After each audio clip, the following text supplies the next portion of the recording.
ভাই আগে এই ভাই রে ভিডিওটা ভাই, দেখেন, কি হইলো তারপর এটা ভাই? এটা গেমে কিভাবে কেউ ঢুকতে সমস্যার পারতেছে সমাধান না। করে ফুল তারপর আমি নেটওয়ার্ক থাকার পরে দেখাইতাছি। গেমে ঢুকে যাচ্ছে না।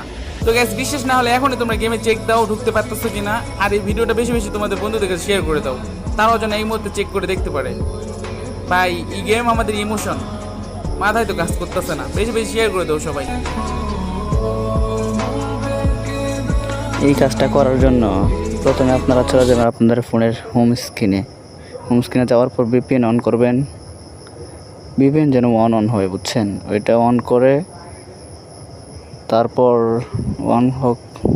অন করে তারপর আপনারা আপনাদের ফোনের স্ক্রিনে গিয়ে গেমে চাপ দিবেন, গেমে ঢুকবেন। পরে দেখবেন যে সমস্যাটার সমাধান হয়েছে কিনা। আমি শিওর যে 100% সমাধান হবে। আমি যেহেতু সমাধান পাইছি, আপনাদেরও সমাধান হবে। তো ভিডিওটা যদি ভালো লাগে সবাই শেয়ার করে দেবেন, সবাইকে দেখার সুযোগ করে দেবেন। বুঝছেন গাইস? এতক্ষণ অপেক্ষা করে ভিডিওটা দেখার জন্য ধন্যবাদ।